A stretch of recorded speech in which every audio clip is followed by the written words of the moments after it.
After 25 years working closely with seniors and joint health, I've learned something that most people never hear until it's too late.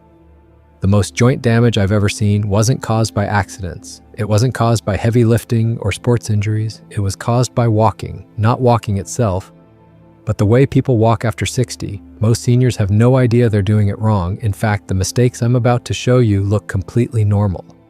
Your doctor probably hasn't mentioned them, your family hasn't noticed. And every single day you repeat these patterns, the cartilage inside your knees, hips, and ankles is quietly grinding itself down. A study published in the Journal of Orthopedic Research found that adults over 60 who walk with even one of these mechanical errors experience up to 72% more cartilage wear per mile than those who walk correctly. That means a 30-minute walk, something you've been told is good for your health, could actually be accelerating joint destruction if you're making these mistakes. The good news, every single one of these errors can be corrected. You don't need surgery, you don't need special equipment, you just need to know what to look for. In this video, I'm going to reveal the 5 walking mistakes that are silently destroying your joints after 60, and exactly how to fix each one.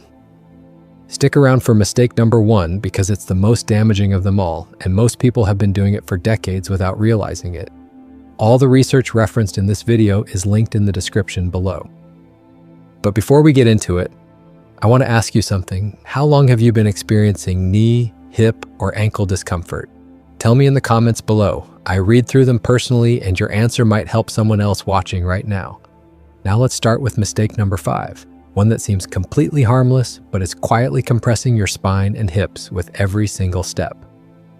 Mistake number 5, looking down while you walk. It seems cautious, it feels safe, and for a lot of seniors it becomes an unconscious habit, driven by the fear of tripping or falling.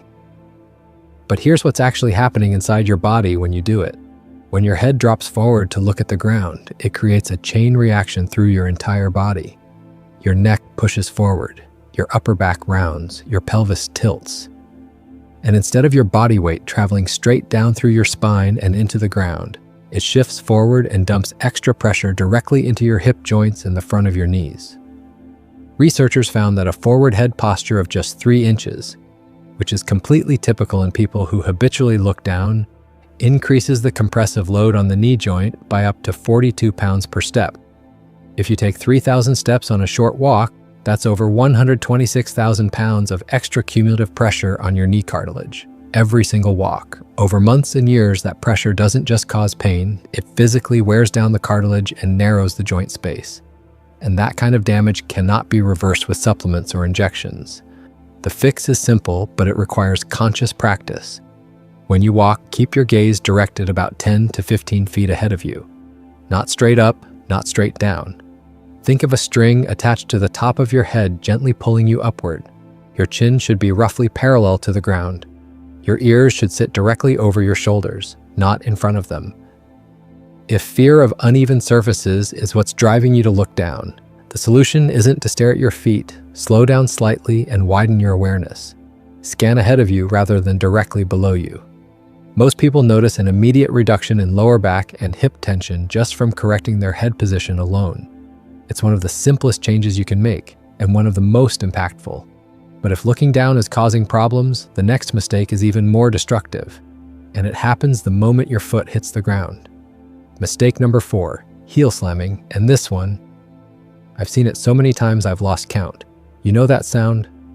That heavy thud every time someone's foot hits the ground? That's it, and it looks harmless.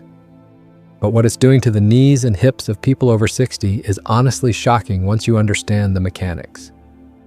When I started working closely with seniors dealing with joint pain, one of the first things I noticed was how they walked, and almost every single one of them, their heel was just crashing into the ground with every step, like a hammer. After 60, the natural cushioning on the bottom of your heel, that fat pad that's been protecting you your whole life, has thinned out significantly. At the same time, your knee and hip cartilage has lost a lot of its fluid.